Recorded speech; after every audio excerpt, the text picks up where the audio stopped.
Hey guys, tonight we step into one of those corners of history that feels both eerie and strangely enchanting.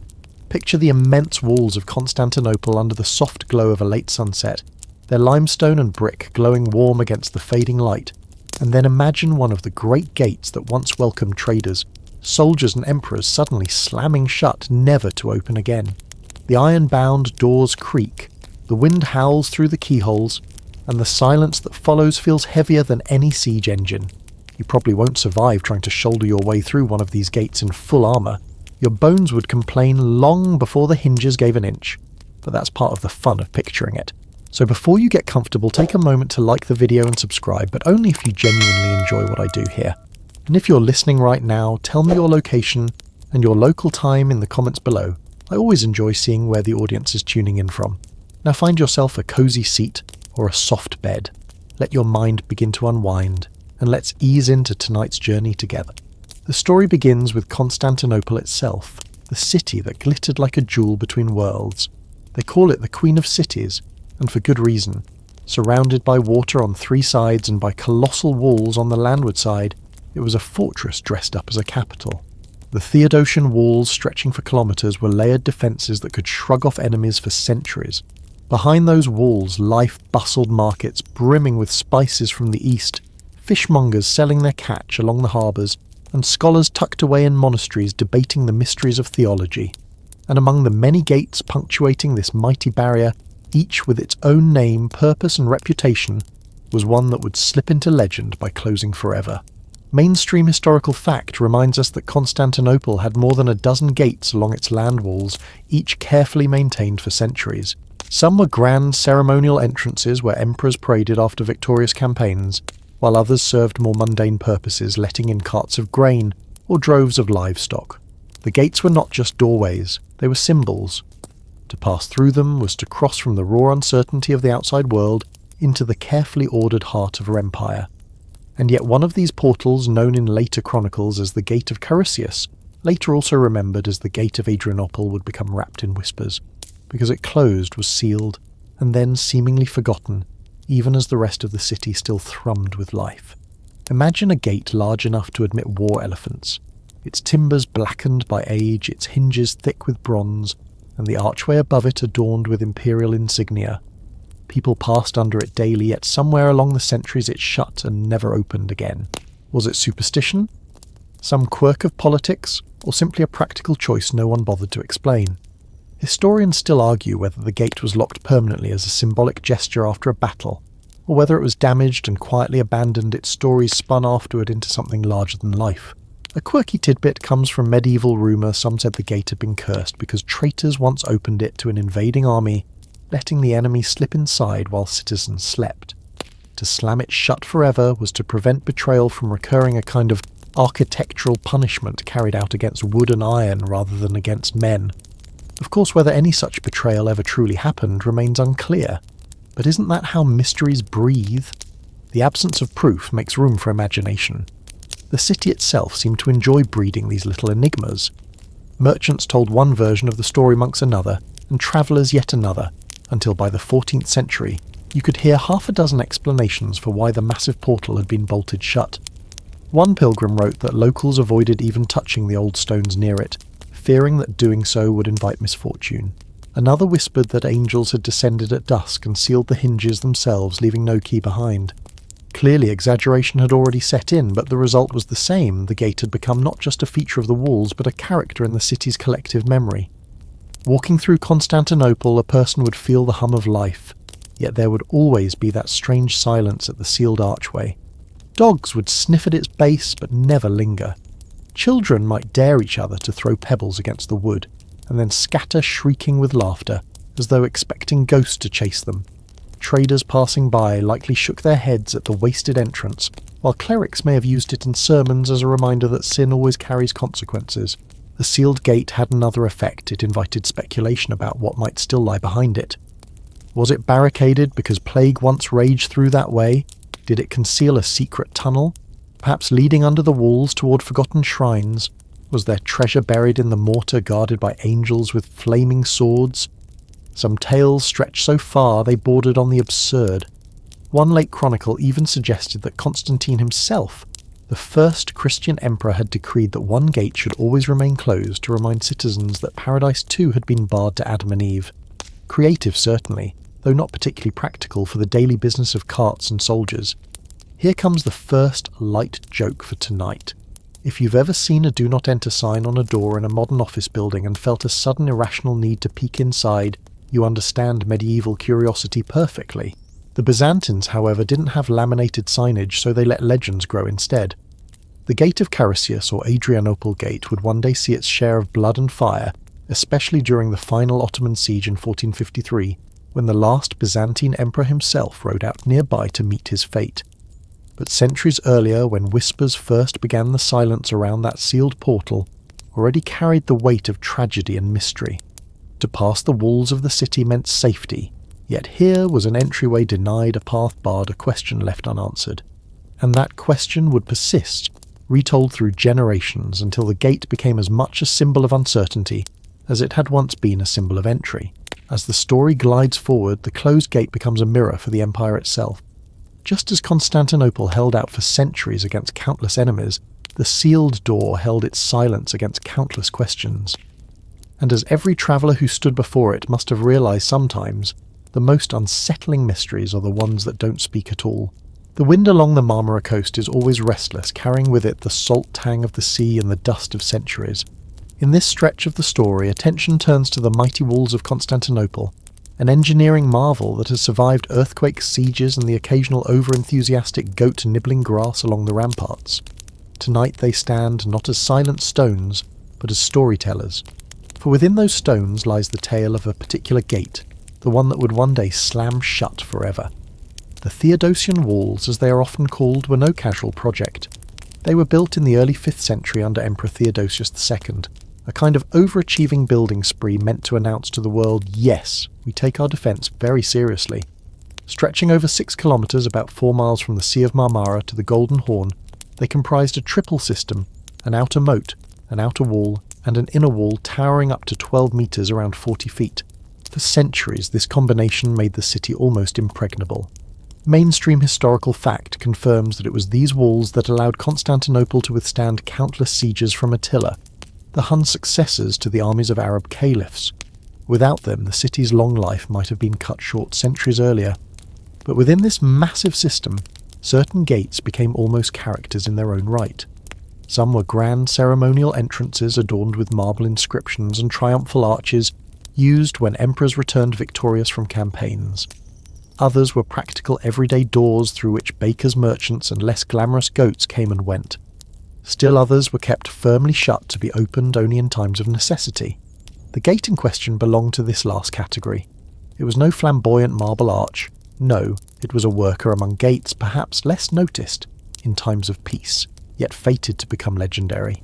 Imagine the clang of boots on stone as Varangian guards, the famed axe-bearing foreigners who pledged loyalty to the Byzantine emperor, paced before such gates. Their presence turned what might otherwise be an ordinary iron-bound doorway into a stage for ritual duty and occasional sarcasm about how much garlic was in the stew that night. A quirky tidbit that slips into this part of the narrative comes from travellers' accounts.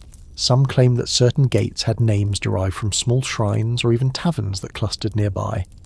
One can picture a guard saying, "I'm on shift at the gate of St. Someone or other," but everyone else calls it the Wine Gate. Historians still argue whether such nicknames were widespread, or whether they were inventions of later chroniclers who loved to pepper their tales with colourful local flavour.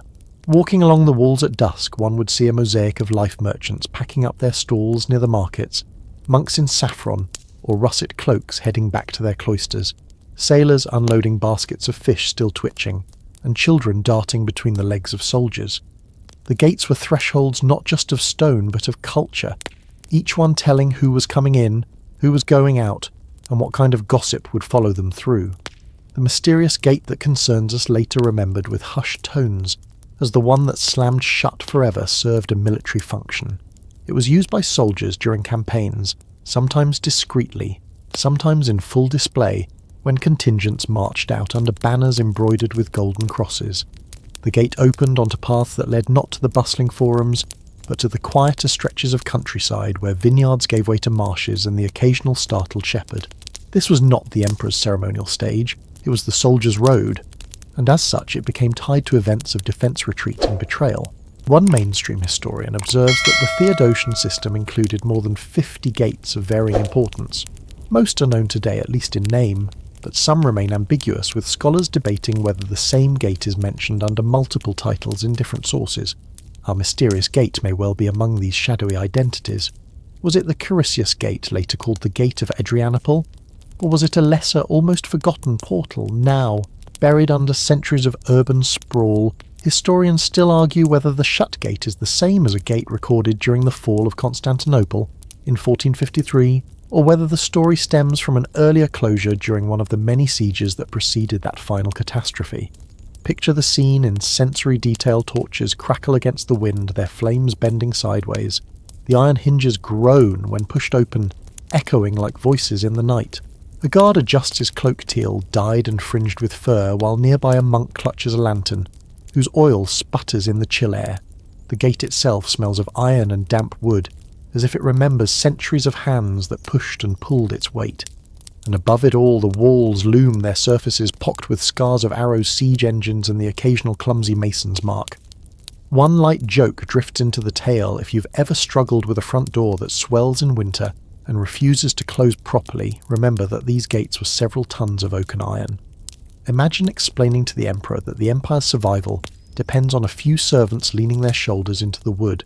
Yes, doors are only glamorous until they get stuck. As the story glides forward, the gate begins to take on a character almost mythical. Later, chroniclers would invest it with symbolism, seeing in its silence and its final closure a metaphor for the empire itself, majestic, resilient, but finally stilled. It is in this gate, ordinary yet extraordinary, that our journey into mystery deepens. It stands not just as a threshold of stone, but as a threshold of history, separating the bustling life of Constantinople from the silence that one day overtook it. The gate itself may seem a simple thing, heavy timbers banded with iron, turning on massive hinges framed by cut stone. Yet in Constantinople nothing was ever simple, because every stone carried memory and every hinge squeaked with rumour.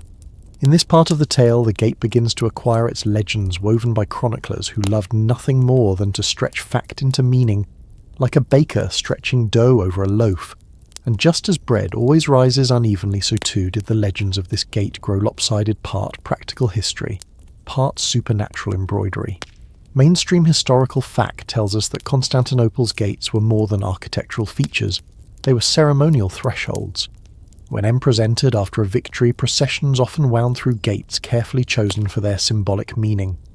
The Golden Gate, for example, was reserved for triumphs, with its gleaming marble arches announcing glory to both citizens and visitors. Our mysterious gate, by contrast, bore no gilded statues. It opened not onto a triumphal way, but onto back roads and uncertain terrain. Yet precisely because it was not a ceremonial star, it could collect stories without the tidy censorship of official pomp. Byzantine writers, never shy of allegory, began to claim that this gate was more than wood and iron, that it was a hinge between the empire's fortune and its decline. Some sources whisper that during one siege, soldiers swore the gate shuddered of its own accord, opening slightly as though the city itself hesitated between surrender and resistance. Historians still argue whether this is a record of poor carpentry, psychological projection, or a storyteller's invention meant to give the gate a kind of willpower. It may be no more mysterious than a hinge creaking in cold weather, but in a culture that read omens in bird flights and candle smoke, a gate that moved when it should not was instantly suspect. A quirky tidbit from Byzantine folklore adds spice here. Some chronicles note that gates, wells and bridges were thought to be favoured spots for spirits. People whispered about guardians, often former soldiers, whose souls lingered to watch over the city's thresholds. One monk even recorded that a gate guard who died on duty was said to walk his post at night clanking chains and muttering in Greek, Slavonic or Norse depending on his background. While modern readers may chuckle, the suggestion reflects how seriously Byzantines treated the blending of sacred and everyday space. Imagine walking past the gate in the moonlight, hearing the hinges creak and wondering if that was just wind or a watchman who no longer breathed. By day, the gate was ordinary. Traders in russet cloaks tugged donkeys through its narrow arch. Women in indigo veils balanced wicker baskets of figs and bread. Guards in saffron-trimmed tunics waved people along with practiced boredom. Children scampered over the stones, chasing each other with sticks, and an old man leaned against the wall hawking roasted chestnuts. The smells of garlic stewfish from the Golden Horn and damp wool mingled in the air. Yet by night the scene shifted. Torches burned, low shadows stretched long, and the sound of waves against the Marmara shore carried faintly to the walls. Travellers who approached after dark described a peculiar stillness, as though the city itself was holding its breath. One light joke finds its way here. Think of the awkward silence when you walk into a room where everyone was clearly gossiping about you and now they've gone quiet.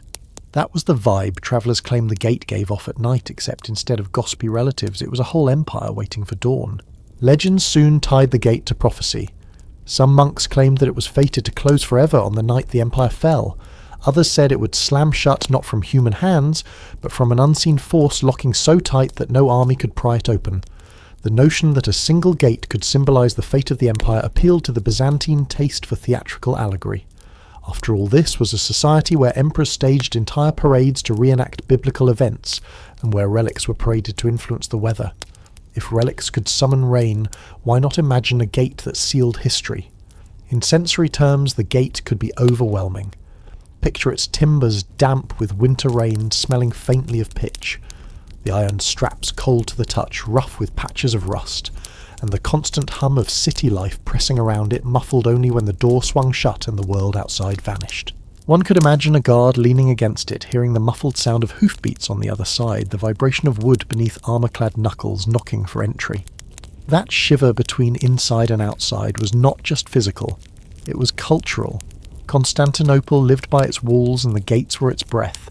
Historians still argue whether the gate that slammed shut forever refers to one specific portal, or whether the story is a metaphor for the final closure of the empire itself.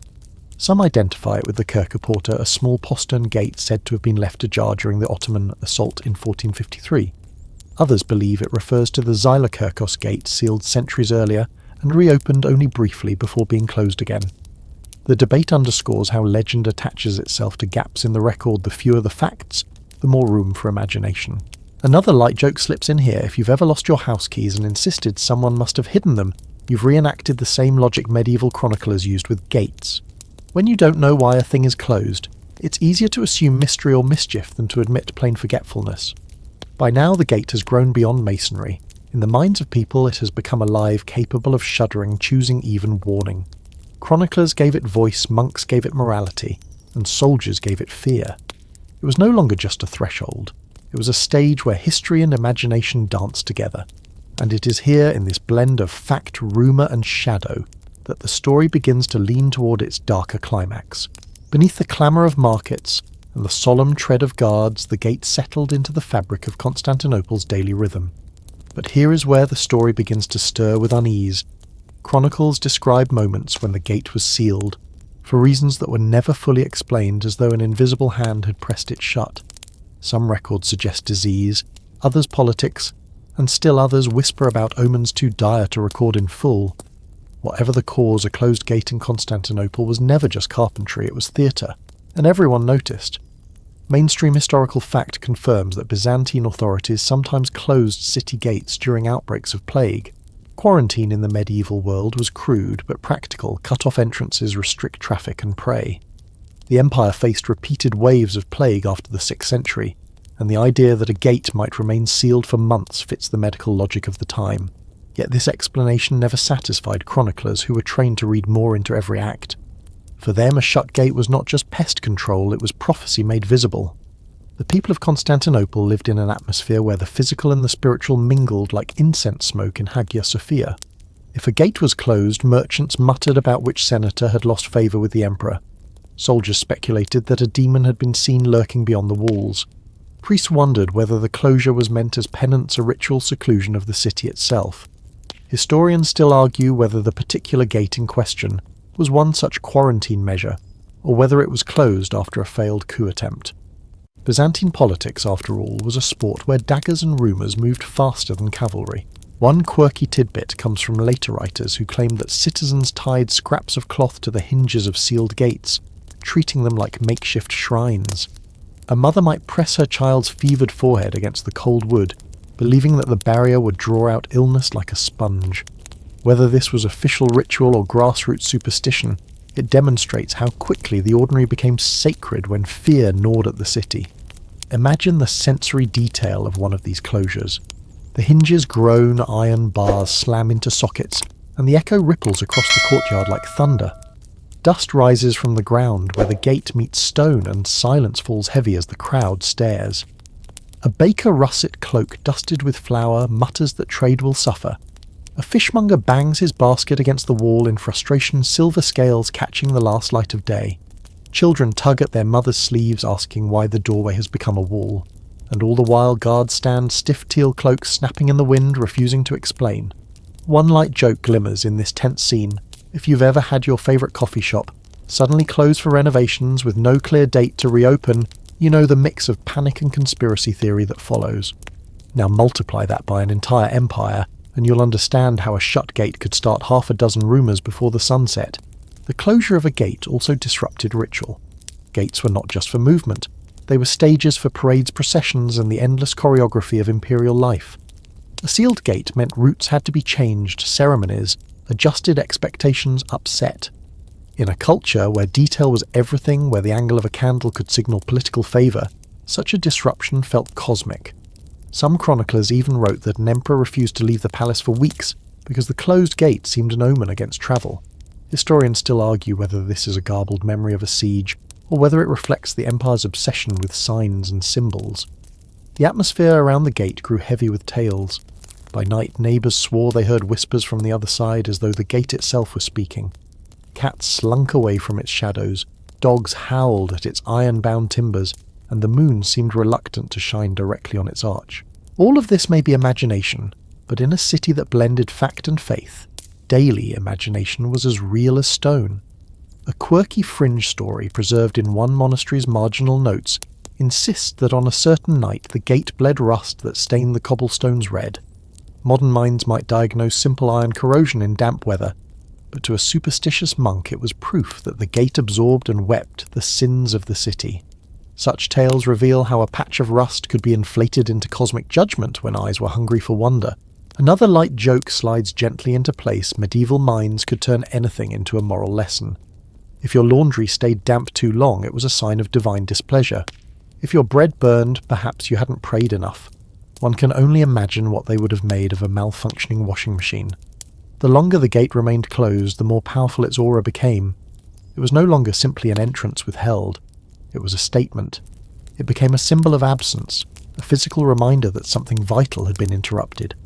Merchants turned their stalls elsewhere. Children dared each other to touch the iron bands at night, and preachers raised their voices louder in the forums, weaving the closed gate into sermons about sin, loyalty, and the fragility of empire.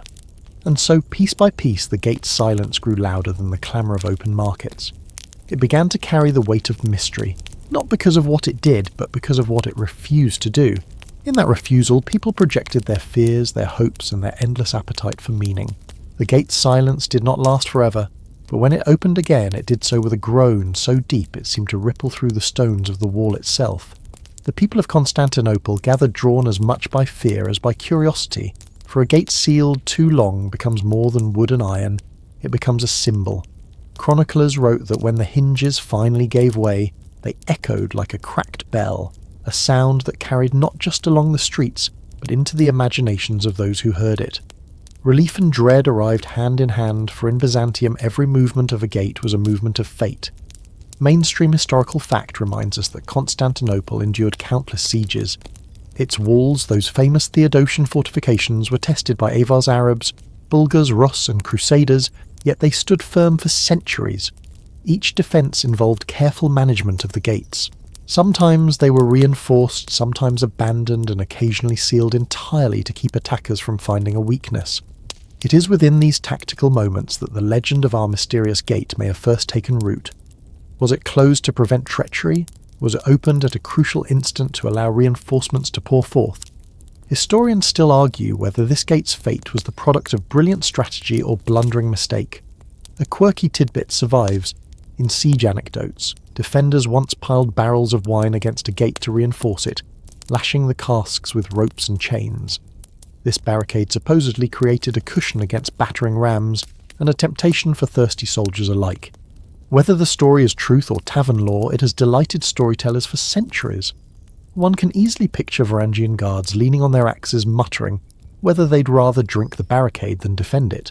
When the gate creaked open after its long closure, it revealed scars of both time and violence.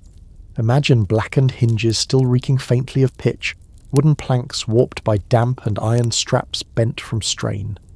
Guards in saffron cloaks push shoulder to timber, while merchants in russet tunics crane their necks, wondering if trade might finally resume. A mother pressed her child's hand to the wood, as though the timbers could soak up illness, while a fishmonger banged his basket against the stones, angry at the delay. Even the city's animals seemed to react. Pigeons flapped wildly into the sky, and a stray dog barked at the yawning darkness beyond the arch. The sensory details multiplied in retellings. The smell of damp oak mingled with garlic from nearby kitchens. The clang of a dropped sword echoed like thunder against the archway. The sudden gust of air from outside carried the chill of the countryside. To those who witnessed it, the opening was not just a mechanical act, it was a revelation.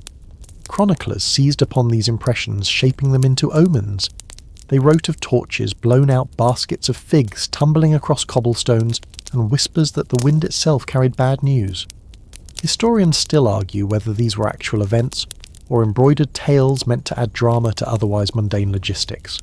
One light joke fits neatly here. If you've ever had an old refrigerator in your kitchen that hums ominously, every time you open the door you know the blend of dread and dependence Byzantines felt toward their gates. Only instead of spoiled milk, their fear was catapults. The gate's reopening came to be associated with calamity. Fires, riots, and even plagues were said to follow on its heels.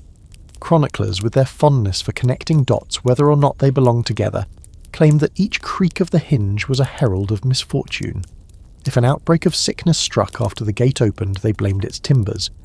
If riots broke out in the hippodrome, they muttered that the gate had breathed in chaos from beyond the walls. It became the city's scapegoat, an easy focus for unease. And yet there was fascination alongside the fear. Priests held processions to bless the gate, sprinkling holy water over its blackened bands. Children dared each other to touch its hinges at night. Merchants chalked small prayers onto its stone frame, hoping their stalls would prosper. The gate became less a piece of architecture, and more a shrine of anxiety. Some even claimed that its hinges groaned louder on nights when storms gathered over the Marmara. Whether coincidence or acoustics, it fed the story that the gate had its own moods. Another light joke helps soften this imagery. Medieval citizens believed their gates had personalities. Imagine if today you blamed your garage door for the stock market dipping or your office elevator for bad weather.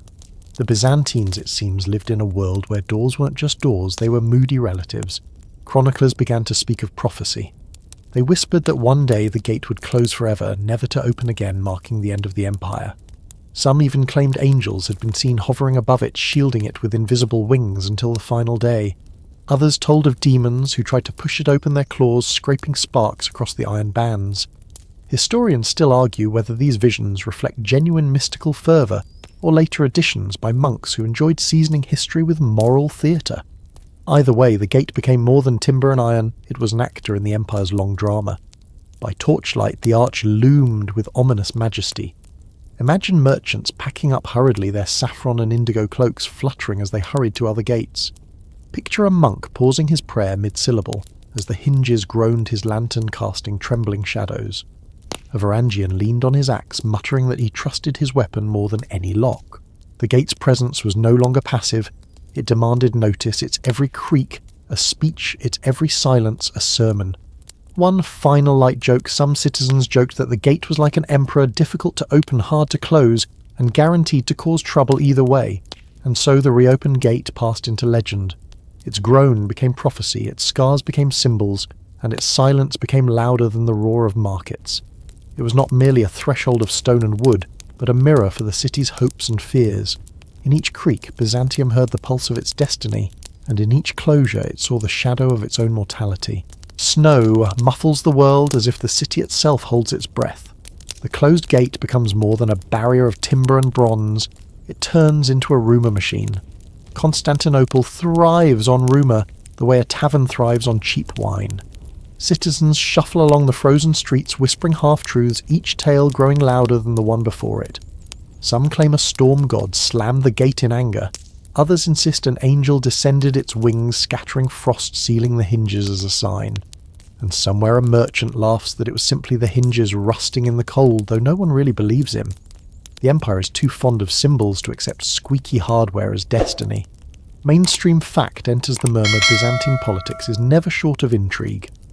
Factions, the blues and the greens, the palace guard and the senate always search for meaning in odd events. A locked gate is not a locked gate. It is evidence of a faction's plot or a prophecy unfolding. In a society that often interprets weather as divine comment, a door that refuses to open on a winter morning practically writes sermons by itself. A quirky tidbit slips into conversation. Chroniclers record that Constantinople had gatekeepers with official titles so ornate they barely fit on wax tablets. One such official was once fined for letting a donkey wander through, after hours considered an insult to imperial dignity. If a wandering donkey sparked outrage, imagine the frenzy when an entire gate clanged shut forever. Historians still argue whether the donkey episode is exaggerated or not, but it proves how thin the line was between civic order and theatrical spectacle. The scene in the city squares grows almost comical. Peddlers hawk hot chestnuts while speculating on the supernatural. Children dare each other to run toward the walls and listen for ghostly sounds. Old men stroke their beards and claim they remember a prophecy from their grandfathers about a gate that would one day freeze in defiance. Each retelling adds a layer of solemnity, though the chestnuts continue roasting, and life continues despite the supposed omen. The gate's silence becomes a mirror for imperial fragility. For centuries, the walls of Constantinople have stood as the city's pride, the very reason sieges fail and enemies curse their luck. Now a single sealed door unsettles the population. If stone and bronze can refuse duty, what else might falter? Rumour carries a dangerous edge. Perhaps the empire itself is rusting from within, shutting itself off. The whisper is half metaphor, half dread, but the Byzantines are masters at weaving metaphor into their politics. One light joke slips from a wine cellar. If the gate never opens again, he says, at least the rent on nearby stalls will finally drop since foot traffic will vanish. His neighbours chuckle nervously, then quickly glance toward the palace, worried that jesting too close to divine signs might attract the wrong sort of attention. Still, humour survives even in the frost because laughter keeps teeth from chattering too loudly. Imagine the sensory weight of those days. Snowdrifts pile against the ramparts. The sea wind lashes the harbour, rattling rigging and slapping shutters. The closed gate looms like a giant's back turned to the world. Every creak of the wall timbers seems to echo too loudly. Lanterns burn early, painting saffron halos in the winter dusk. Citizens huddled in cloaks dyed russet or indigo gather at the forum to share the latest versions of the tale, as if speaking it might somehow force the hinges open again. Historians still argue whether the gate was actually sealed by accident, perhaps warped wood, frozen iron, or deliberate sabotage, or whether the story is an allegory planted by later chroniclers. Either way it sticks. In a city where relics are paraded through streets and omens are read in the flight of birds, a closed gate is irresistible as a sign. No wonder monks copy the tale into margins, merchants spin it into gossip, and even generals hint that it is proof the empire must brace for harder winters ahead. The debate spreads into monasteries where scribes ink commentary late at night. Was the gate's closure a punishment for sin? Was it a reminder that no empire, however glorious, controls fate, quills scratch parchment with more fervour than certainty, each line stretching the story further? A minor hinge problem becomes a meditation on the mortality of nations. If only every leaky roof or stuck door received such attention, medieval architecture might have been better maintained.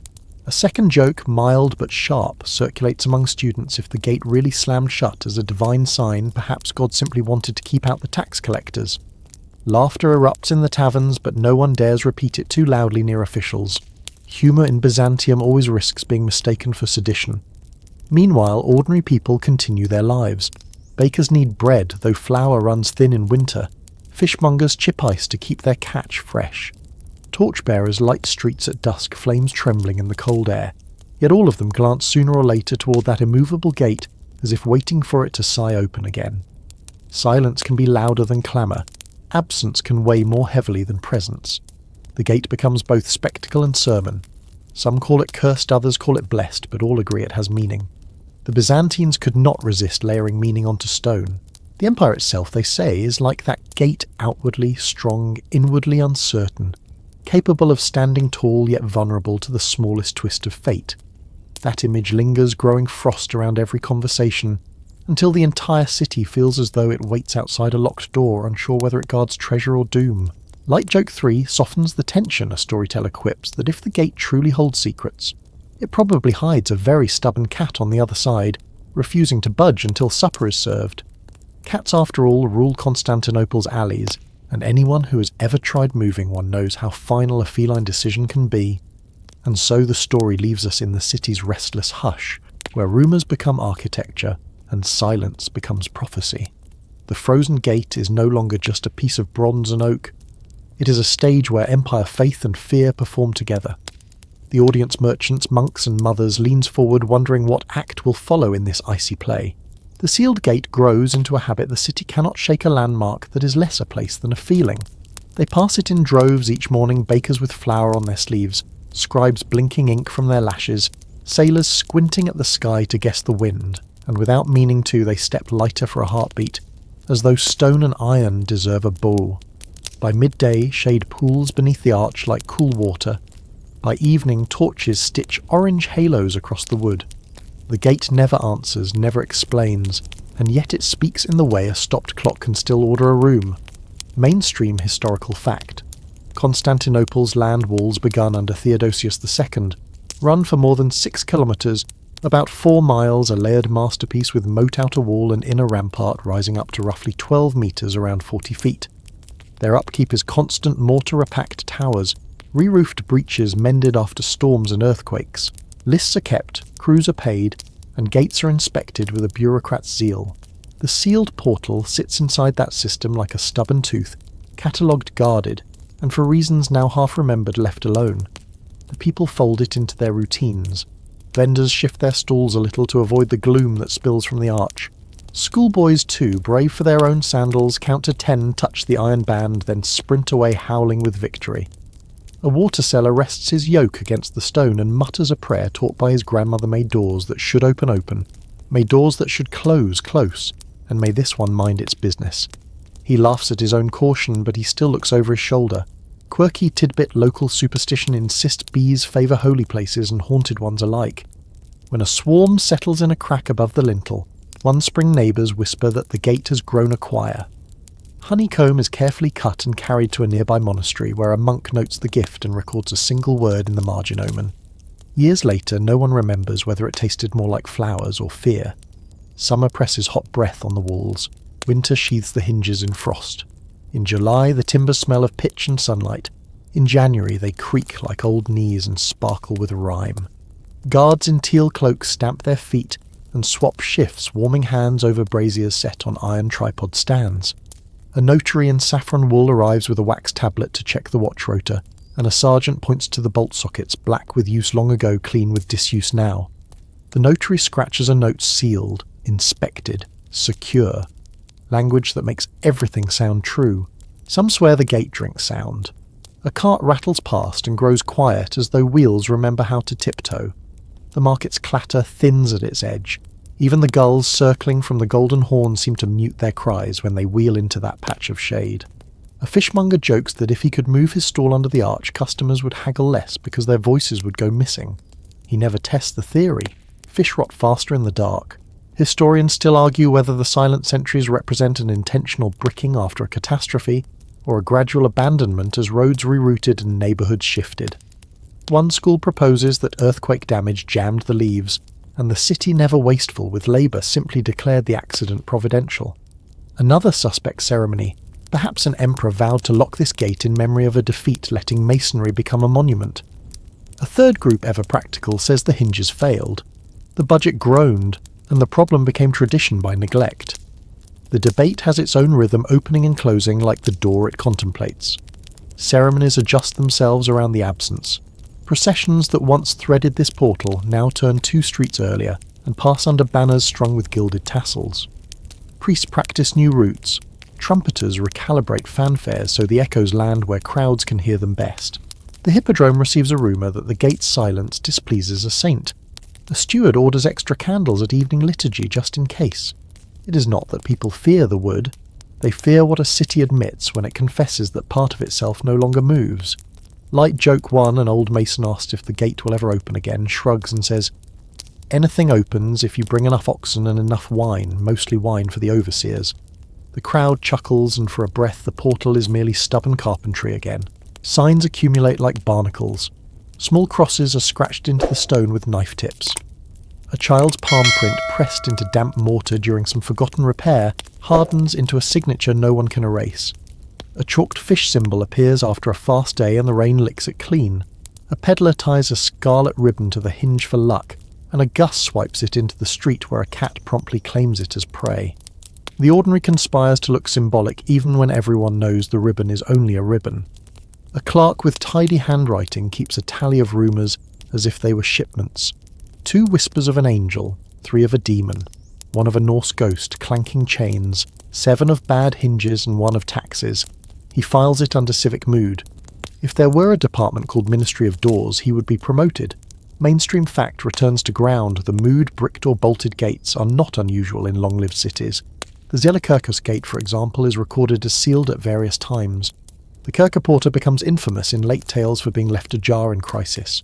The Queen of Cities treats her thresholds like chess pieces advanced exchanged or sacrificed as strategy demands. No wonder an immovable door can become legend. It is the exception that proves the city's love of movement. Like Joke 2, a fruit seller sizes up the arch and says to his apprentice, "If I call this stall the Sealed Gate Oranges, we'll sell faster." The apprentice nods solemnly, then asks if the lemons should be called Kerkoporta Specials. The master laughs so hard he drops a pomegranate which bursts like a tiny siege. At night the guard's pace softens into ritual.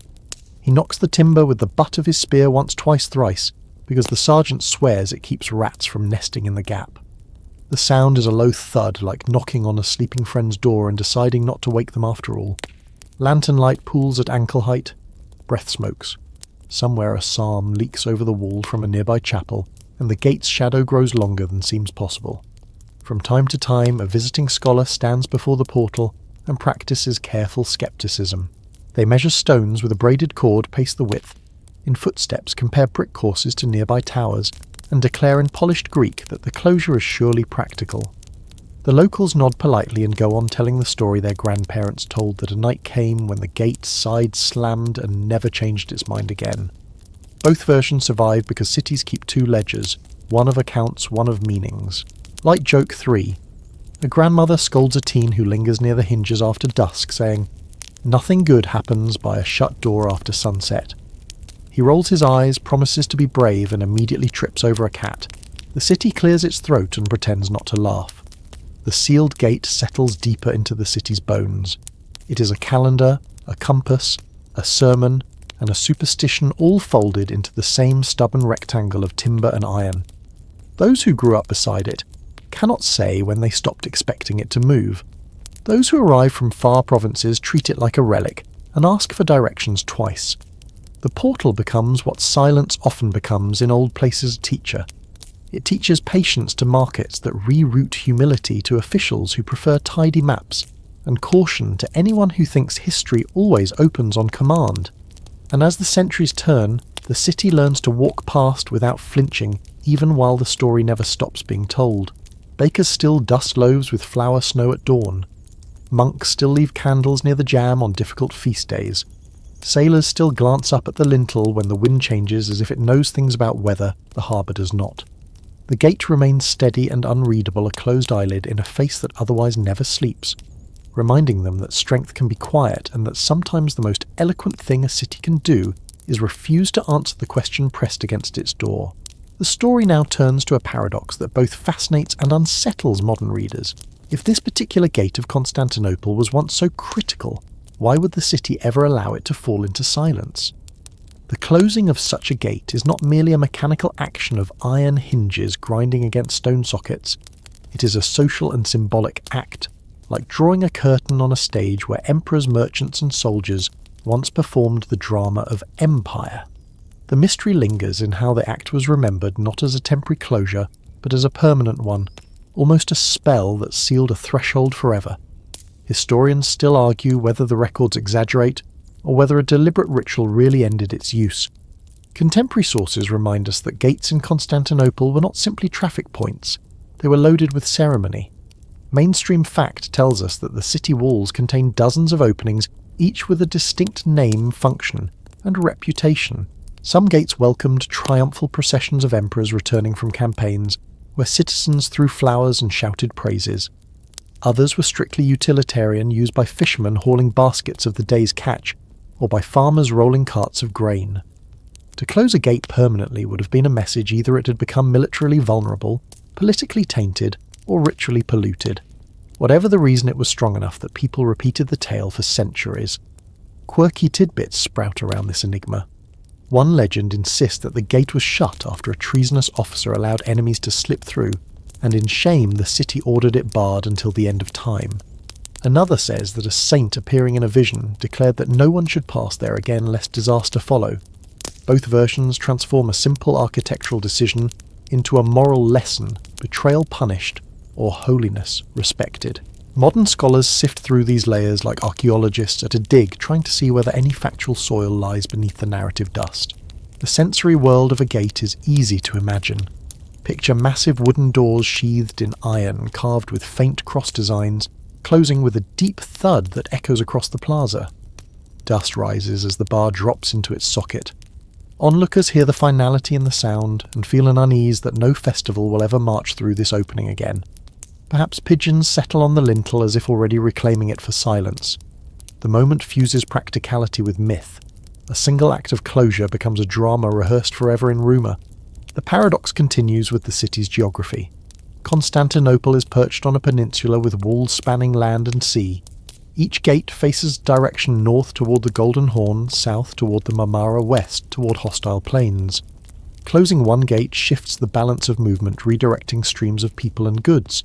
Some scholars argue that economics alone may explain the mystery trade routes change harbours, silt roads fall into disrepair, and a gate loses its purpose. Others, however, lean towards symbolism.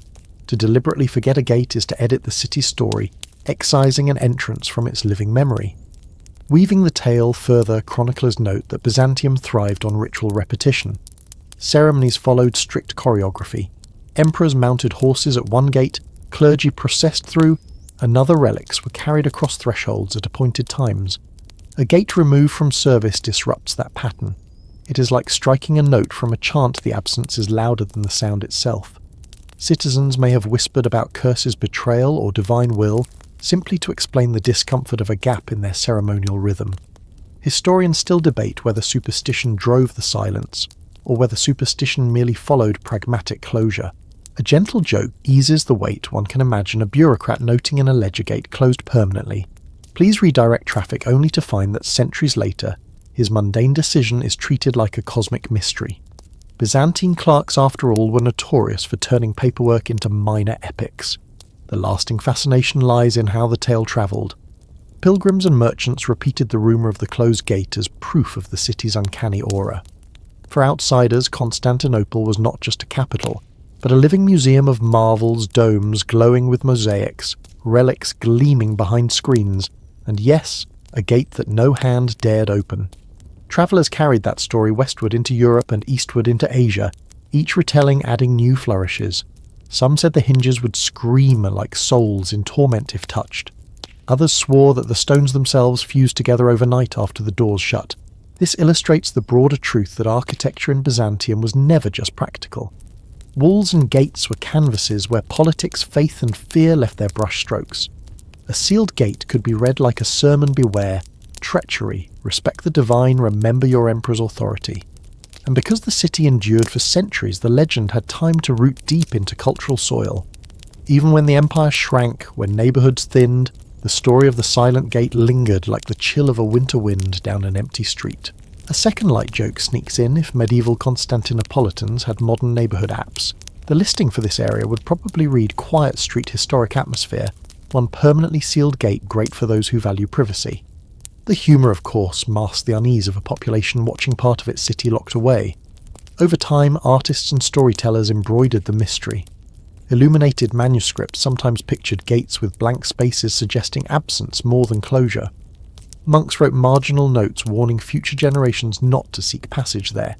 It became less an architectural fact and more a symbol, a reminder that even the mightiest walls conceal frailties.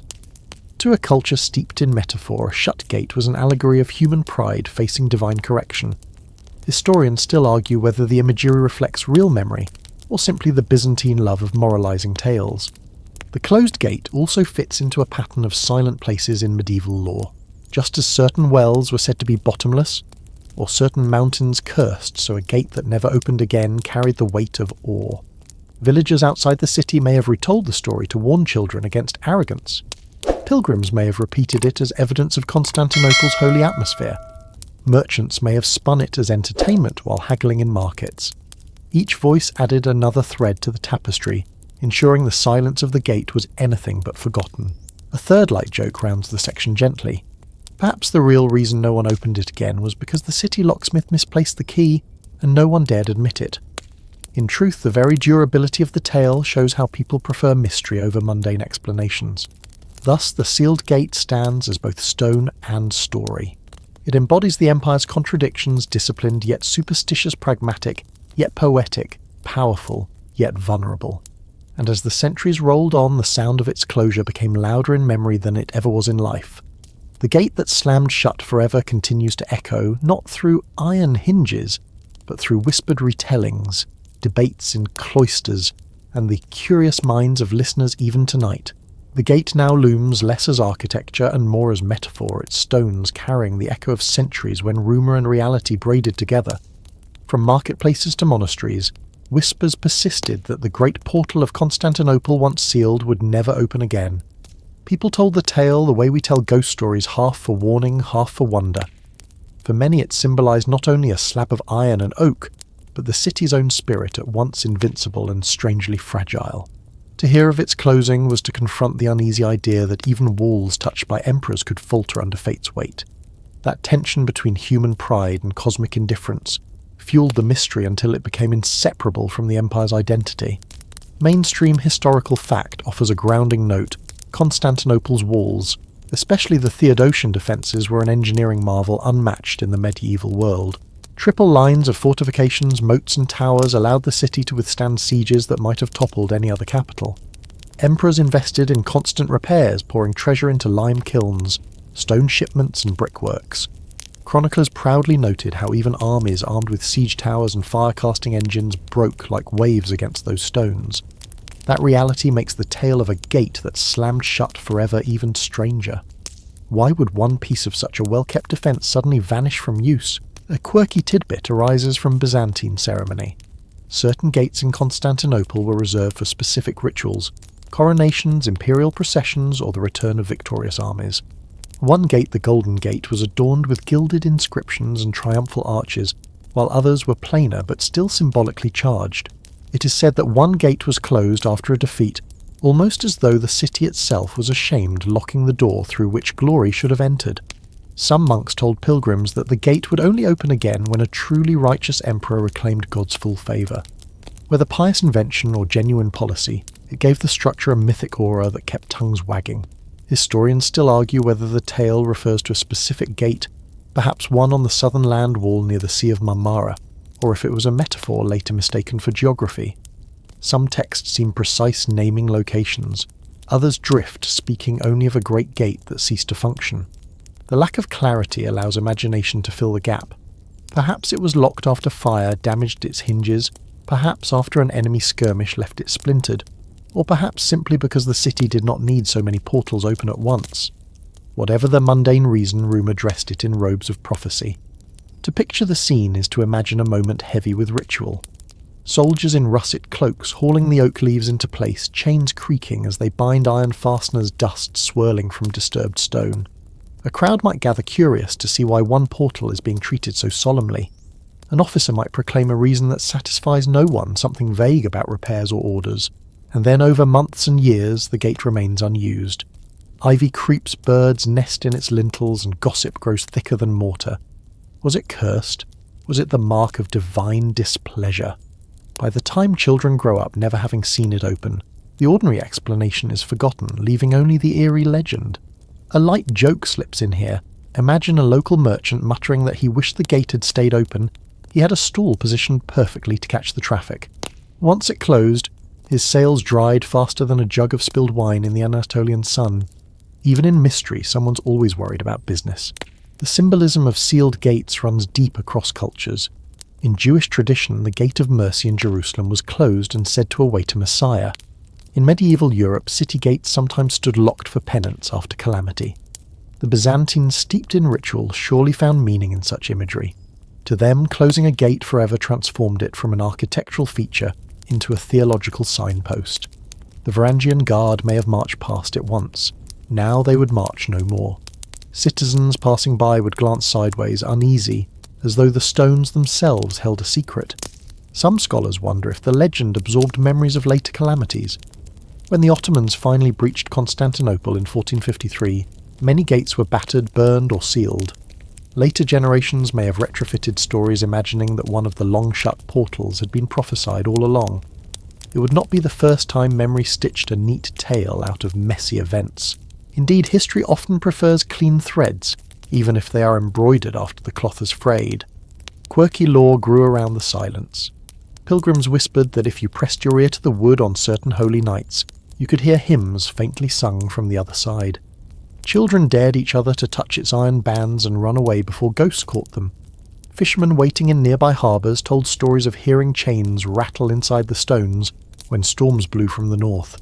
Rationally, such noises were wind water or the imagination, but rationality rarely survives long against a good fireside tale. Light joke too, a jester once quipped that the only thing more stubbornly closed than the gate was a Byzantine tax collector's hand when asked for mercy. The crowd probably laughed, though the jester may have regretted it once the emperor's men heard. Humour has a short half-life under autocracy. In more recent times, historians sift ruins and records hoping to find which gate might have inspired the story.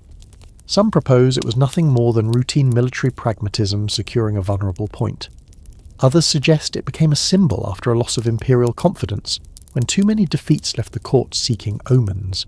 Still others argue that the story's vagueness is the point. By not naming the gate, the legend became portable, adaptable, able to stick to whichever ruin seemed most mysterious in the listener's day. The silence itself is part of the allure. A gate meant for clamour hooves, wheels, banners, and songs reduced to ivy and cobwebs. Its weight was not only in stone but in imagination. Each passerby saw their own fear, reflected pride, punished loyalty, unheeded empire fragile. That ambiguity keeps the legend alive like frost that never fully thaws. And a last gentle joke for this stretch. If medieval real estate agents had existed, they might have advertised the sealed gate as quiet neighbourhood access. Never any traffic, perfect for contemplative walks. A sales pitch with an accidental chill, so the legend persists. Whether anchored in brick or in rumour, the idea of a gate that's shut forever speaks to something deeper than walls. It reminds us that power can turn brittle, that loyalty can be sealed away, and that even the proudest empire keeps its secrets behind closed doors. The gate remains locked in imagination just as firmly as it ever was in stone. The gate stands silent now, and silence has a way of becoming its own kind of story. The Kerkoporta, the little postern that once thudded closed in the chaos of siege, becomes less an object of stone and iron, and more a symbol woven into imagination. Chronicles speak of it as though it were a living character, one that betrayed its masters shut too late or never opened again. The debate remains alive even today. Some historians argue that the gate is a myth entirely conjured after the fact to explain the bewildering collapse of the city. Others insist that excavations hint at its location along the northern wall, a small structure overlooked in grander accounts. The truth slips like sand between fingers, but the legend is enough to carry forward. Imagine the weary citizens who first whispered of it in the days after the Ottoman conquest. They had just seen the world end, at least the world as they knew it.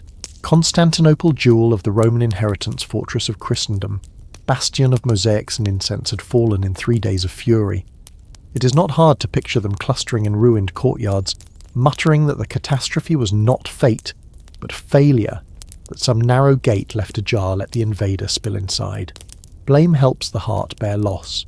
A gate becomes a scapegoat, and in that scapegoat the grief of a city finds a focus. Mainstream fact reminds us that fortifications of Constantinople were unmatched for 1,000 years. The Theodosian walls, triple-banded with towers and moats, held back Avar's Persians, Arabs and Bulgars. They were engineered with layers of limestone, brick and mortar in alternating bands, a design that absorbed impact better than solid stone. To think they fell to a single gate is almost absurd. Yet humans love a crack in the armour story, the idea that mighty defences were not battered down but undone by oversight. The Kerkoporta became that story's hinge. A quirky tidbit surfaces in the writings of later chroniclers. Some claim that the gate was not shut by accident, but by fate itself, slammed by divine will to signify the end of the Christian Empire. In this telling, no human forgot a key, no soldier neglected his post. The gate chose to close, declaring the city's fate.